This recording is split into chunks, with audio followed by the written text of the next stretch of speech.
In this video, I'm going to be explaining exactly how to get bigger arms, everything you need to know. And if you don't already know me, my name is Naveed, and I used to be super skinny. Like, I used to weigh under 90 pounds, and I had absolutely tiny arms, and I always used to get made fun of for them. And I remember just feeling so, like, weak and, like, so easily pushed around. And I really want to grow my arms. And when I first started working out, that's, like, mainly what I was focusing on, right? It's like, that's all I wanted to grow was just my arms. I didn't really think about anything else. And since that point, I've put over 6 inches onto my arms, and I've learned quite a few things along the way, and that's what I'm going to be sharing with you in this video. And although I don't have the biggest arms, I have made a lot of progress from where I've started. And so if you're someone who's starting out skinny like I did, then this will be the perfect guide for you. So let's get straight into it. Okay, so let's start off with just some basic anatomy and functions of the arm. So you pretty much have bicep, tricep, and forearms. And yes, we are talking about forearms as well. Basically, the functions of those things. So let's start with the biceps. The biceps has a short and long head, right?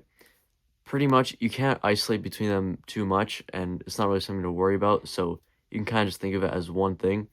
Now, obviously, this does elbow flexion as well as shoulder flexion as well, because it attaches through your shoulder joint as well. And for your triceps, you have the long head, the lateral head, and the medial head. And the lateral head and medial head do elbow extension, whilst your long head does elbow extension and shoulder extension, since it also crosses the shoulder joint. And then for your forearms, there's a lot of small muscles, but main functions are basically wrist flexion and extension. And of course, there's also like radial and ulnar deviation, rotation, all that stuff. But we're just going to keep it simple. Okay, so let's get into what exercise you should do. Now, I want to say one thing that held me back a lot was thinking that compounds are the best for growing your arms. I used to think that, doing dips would grow your triceps, doing pull-ups would grow your biceps. And that is one thing that helped me a lot, is to actually focus more on isolations and not compounds. Because honestly, a lot of people say that like compounds are enough for arms. You don't even need to isolate them. Just do dips and your triceps will grow. But the thing is, like, that's not how it works. And especially if you're someone who's like more skinny, like I started out, and who struggles to put on size, especially on their arms like me, you need to isolate them. And that's going to be ultimately the best way to train them, especially if it's a priority for you. Like for me, my arms are a huge priority for me. That's like one of the main things I want to grow. So you think I'm just going to do bench and pull-ups and think that's enough for my arms? Like, no, why would I do that when I can isolate each one? Because when you're doing compounds, usually the bigger muscle group, like if you're doing bench, your chest is going to fail before your triceps do. But on isolation, it's all that muscle. And I can almost guarantee you're going to feel your triceps more on any isolation versus the bench. So isolations are going to be the way to go for arms. And even though people say that they're just an accessory lift or they're a small lift, like it doesn't matter, because that's directly targeting the muscle you want to grow. And if that's a priority for you, then that's what you got to do. So let's just get into some exercises that I do that I think are pretty good. So let's start with biceps. So the main lift I do for biceps is a preacher curl with an easy bar. That's like my staple, kind of, in a way. And the reason I like this is because it's very stable, right? So there's basically there's no way for you to cheat, really. There's no way for you to put tension on other things. It's all on your biceps no matter what, right? And also it's more lengthened bias, so you're going to be getting a lot of tension toward the lengthened position. You can push close to failure. It's very easy to like get really good like grindy reps without like cheating a ton. And overall, I think it's a really good movement. I also like standing dumbbell curls or barbell curls. Now, I used to do more barbell curls, but now I kind of like more dumbbell curls, because I guess you can kind of like cheat a little bit, use a bit of sway. But overall, I think it's good. Even if you cheat a little bit, just going heavy on dumbbell curls, there's nothing like it. And that's going to be a little more mid-bias, like mid-range sort of bias in the resistance profile, so you're kind of evening things out. Another one I like is the incline dumbbell curl. And so if I'm doing preacher curls, then yeah, there's more like tension in the lengthened position of the movement, but since your arm is in front of you and the bicep does shoulder flexion, it's going to be overall slightly more shortened. So with an incline curl, I like to set the bench, 45 degrees. No Dr. Mike curls, no decline, none of that, okay? Just normal. And the thing is, your arm's going to be more behind you, so it's going to be overall more lengthened. But the thing is, if you think about it, when you're curling, it's still, like, when your forearm is parallel with the ground, that's when there's going to be the most tension for any kind of curl, right? So when you're doing that, when your forearm is parallel to the ground, your arm is flexed at 90 degrees roughly. So it's going to be more sort of mid-biased. Same with like a standing dumbbell curl. So it's not really more lengthened bias, but just overall more in a stretch position. And also some people like to do Bayesian curls, which is kind of the same thing, but on a cable.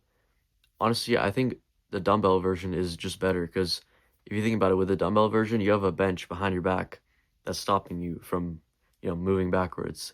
But with the cable, you're just standing and the cable is behind you, but there's nothing to support your back.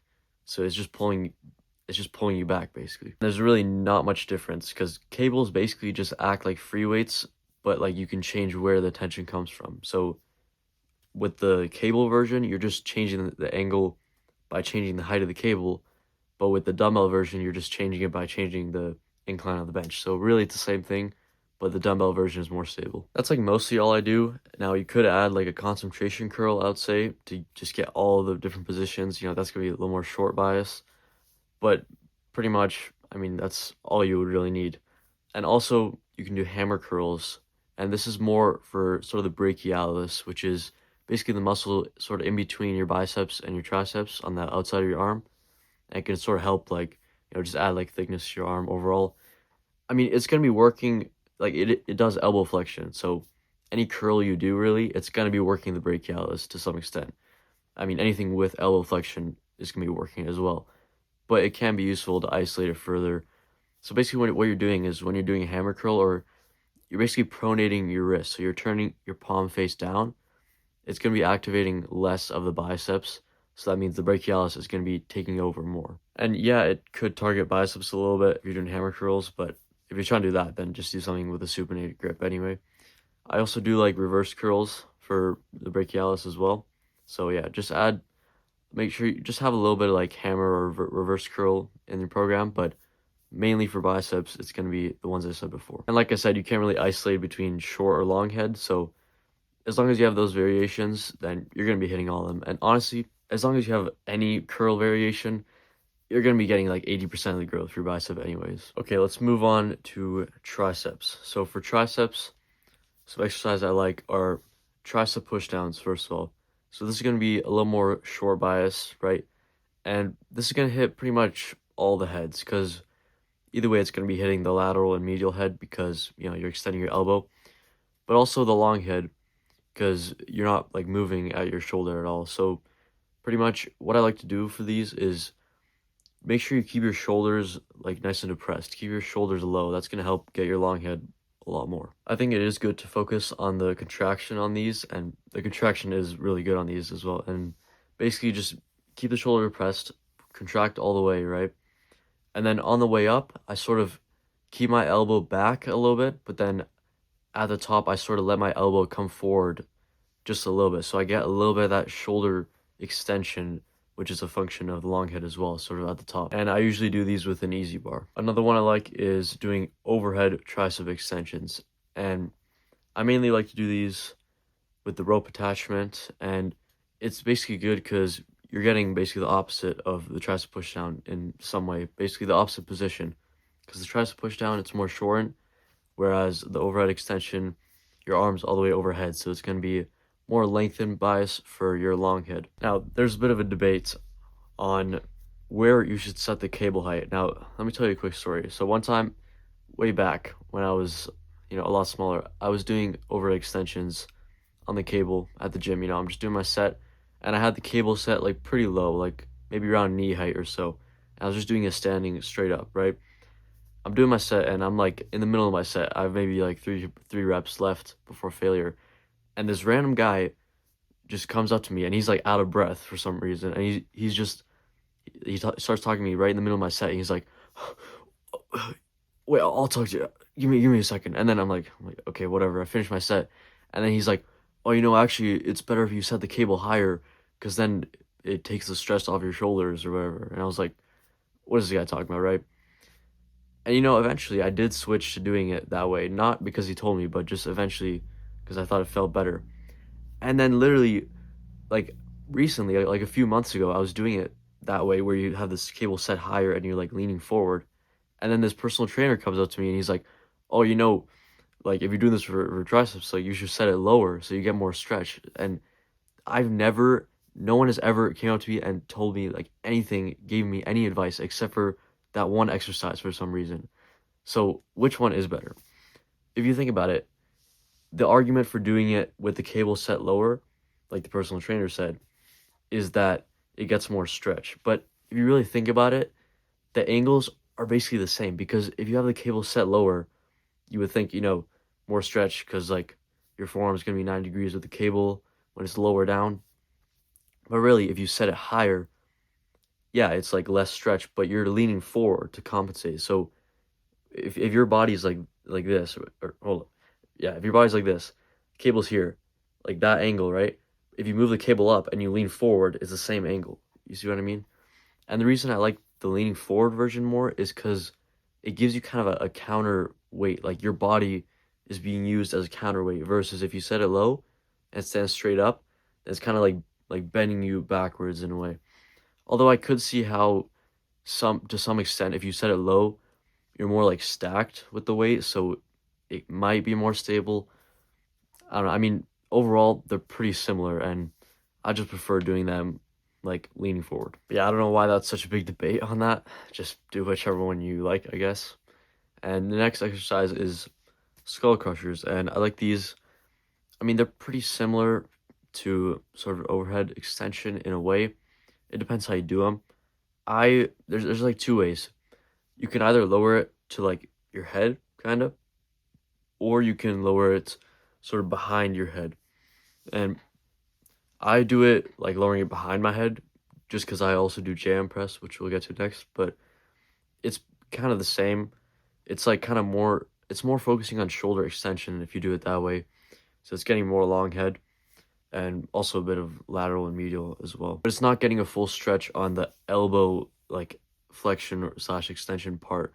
More so just like bringing your elbow like above your head. And also jam press. This is one I really like because basically at the bottom of the movement, you're basically gonna lower the bar to around your chin, and basically your forearm is gonna be parallel with the ground. So that means it's gonna have the most tension, and that's also when your elbow is fully flexed. So it's basically gonna be getting the most stretch tension kind of on the lateral and medial heads. Now for the long head, it hits it a little bit, but since you're sort of like doing a pressing motion in a way, since you're kind of like flexing your shoulder on the way up, then it kind of cancels out the motion of the long head since it crosses the shoulder as well. So it's a little bit less long head. But honestly, if you just choose like three of those variations, like for me, I like mainly push downs, overhead extension, and jam press. That's like pretty much all you need. And also you might be thinking, where's dips? Where's close grip bench? Well, honestly, like I said previously, isolations are better, and people always say that doing compounds and stuff is gonna work better, but like if like for me, I really want to prioritize my arms. And yeah, maybe dips are good to some extent, but like why would I do that when I can just do like a push down? And people say like, "Oh, well, a dip is it's like more heavy or whatever," but like so what? Like it's the tricep push down is going to give me a better stimulus to my triceps. And also when you're doing sort of pressing motions, like I said before with jam press, you're not getting as much long head because basically you're extending at the elbow, so that's shortening the long head of your tricep, but you're flexing at the shoulder, which is lengthening it, so it's kind of like canceling out in a way. And yeah, I'd rather just keep my arm training separate and isolated and just give it its own like focus. Yeah, let's go and do forearms. So for forearms, I keep it pretty simple. Basically, just I like to do a dumbbell wrist curl where my arm is just resting on a bench and I'm just curling it all the way up, all the way down. And also a wrist extension. I used to do these with bands, but you can also just do the same thing with a dumbbell, but just reverse curl. Or not reverse curl, but reverse extension. Though I do also like reverse curls with a straight bar for forearms and also brachialis to some extent. And what I like to do with those is basically like grip it without your thumb, basically. So thumb over top to start. So that's basically getting more forearms and more like grip. And then once you're gonna start like fatiguing more in your forearms before you can stop curling it. So then I switch to thumb under so I can get more out of like the brachialis. I mean, there's so much you can do for forearms. There's like grippers. There's like those little rubber band things that you extend your hand, radial, ulnar deviation, rotation, isometric grip, dynamic grip. Like there's a lot you can do, but honestly, I wouldn't say to overcomplicate it. And as long as you have the flexion and extension based movements, then you're pretty much good. Also, one thing I forgot to mention is just going to failure. You're gonna want to take pretty much every set you do for arms all the way to failure. Take it seriously. Prepare before your sets. Like treat it like a big lift. Don't treat it like it's just some isolation or whatever. Because if you do it like that, that's what's gonna make your arms stay small. What's actually gonna grow your arms is if you treat your curls like how a powerlifter treats their deadlift. Like you got to get hyped for it. Got to take it to failure. Go with some intensity. Okay, so now that you know what exercises I do, let's get into something pretty important, which is programming and prioritization. So, like I said, arms are a high priority for me, and the main ways I prioritize my arms is using volume and frequency. In terms of volume, I do about 8 to 14 sets for biceps and for triceps, like separately. And right now, and that's per week, by the way. So I do them roughly twice a week. Biceps I do 3 times a week, triceps twice a week, and roughly 8 to 14 sets per muscle per week for biceps and triceps. So I'm doing, let's say a workout would look like 3 sets of preacher curls, maybe 2 sets of incline curls, and then like 1 set of hammer curls, for example. And if I do that twice, it's about 10 to 12 sets for biceps. And for triceps, it could be like 3 sets push downs, 2 sets overhead extension, 1 set jam press, or just something like that, right? Also, one thing to remember is you're gonna want to make sure every set is the best quality it can be before you add more sets. So today's Friday, and last Monday, so about 4 days ago, I did biceps, right? I did maybe 5 sets, and I went really hard, and my biceps are still sore today, which kind of annoys me because I was supposed to train them even yesterday, but like, what I'm trying to say is if you really take those sets seriously and really bring some intensity to them, you might only need 4 sets or even 3, but I would say roughly like 4, 5, 6 per workout is good. And make sure you take those to failure. If you're doing like 5 or 6 sets and you're thinking, like I'm not feeling much, don't just add more mindlessly. Make sure those sets are actually really good. And also, you're gonna want to make sure you have ideally 2 rest days between when you do biceps and when you do biceps again. Same for triceps. Sometimes you can get away with 1 day, but I mean, ideally you're gonna want 2. But for me, the way my split works, since I've been doing biceps 3 times a week, it's only 1 day in between. So, like I said, sometimes they can be a bit too sore, but other times, most of the time, really, it does work. Basically, just do slightly more volume and frequency compared to other muscles if you want to prioritize your arms. And also, another thing is what split you do, which is pretty important for prioritizing arms. Let's talk about the push-pull leg split. Now, I'm not a fan of this for arms, the way that most people do it, because you're always doing triceps after your chest stuff, always biceps after back stuff, and they're never really getting the focus, which I think for me at least should be the other way around. It should be the arms getting the focus. So I'm really not a fan of that. Another split, full body. I think there's a lot of people who like full body and everyone's like, oh, full body, whatever. I'm just going to tell you what I think. I don't like full body, okay? I don't really see how that's going to work. Doing every muscle group in 1 day, that sounds like to me? That sounds like maybe 1 or 2 sets per muscle and basically being a jack of all trades but a master and not. And the thing is, you can actually be a jack of all trades and a master of all of them if you just split it up throughout the week. Why do you need to do every muscle in 1 day? Because if you're doing your legs, your back, your chest, your shoulders, everything else, and your arms, guess what? Your arms are not going to get the full amount of volume and attention they deserve unless your workout is like 4 hours long. And even still, your arms are just going to be tired by the time you get to them after doing everything else. Another split is upper lower. This is a little bit better than full body, but the problem is it's just disproportionate. The lower day is like a regular leg day, but the upper day is like way more crammed. Because there's a lot more muscles in the upper body than lower body, and especially when you factor in importance. I mean, who cares about legs, right?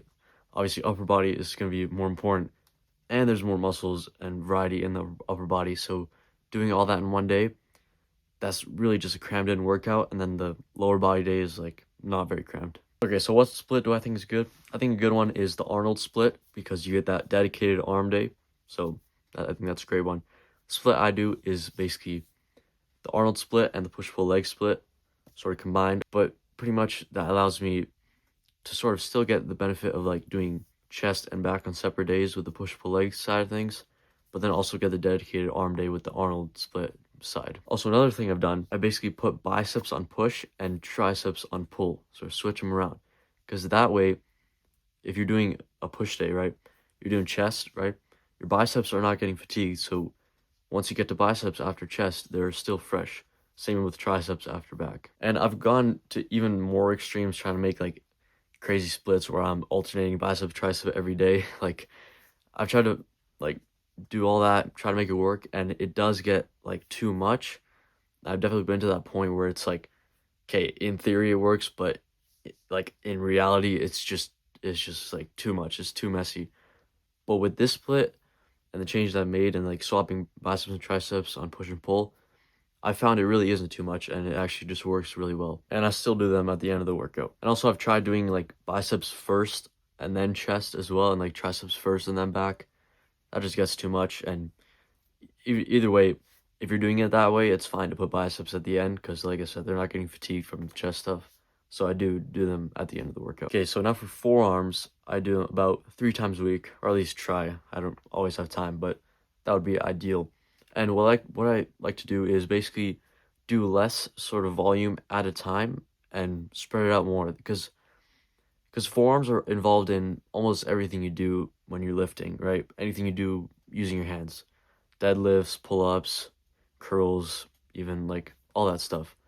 So you don't want your forearm training to interfere with your, other training because chances are you're not getting full rest days for your forearms like you might for your legs when you're doing upper body. So basically, if you do too much volume at once, then it could affect like the next day, if you're doing like deadlifts that day, it could affect your grip. But if you do like smaller amounts of volume, more spread out, then at any given point you're less fatigued. Like your forearms are less fatigued for your other lifts. So I do about 6 to 9 sets of like wrist curls, like flexion, and wrist extensions each separately. And that is per week, of course. So basically, typical forearm workout would look like 2 sets of wrist curls, 2 sets of wrist extensions, and I do that 3 times a week. So I like doing just like actual sets of around 15, maybe 20, but you can also just kind of like throw them in at the end of the workout and just do really high reps. And also I do like for arm training to go decently heavy, but it sort of depends on the lift. Like preacher curls, I do go pretty heavy, like around 6 to 8 reps.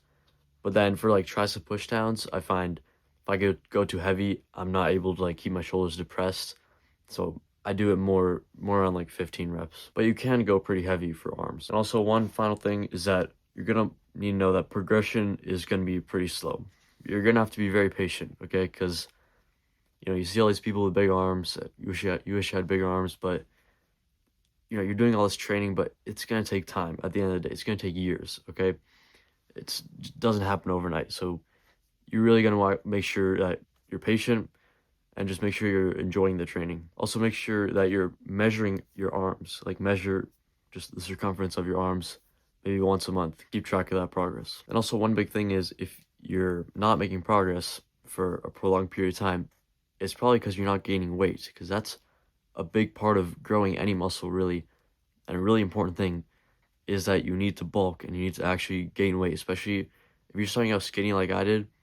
Honestly, even if your bicep training and your arm training is like subpar, if you're gaining weight and bulking consistently, you're gonna grow your arms. But yeah, honestly, I appreciate if you're someone who's been like supporting me and stuff. I really appreciate you, and just yeah, thanks for watching. I'll see you in the next one.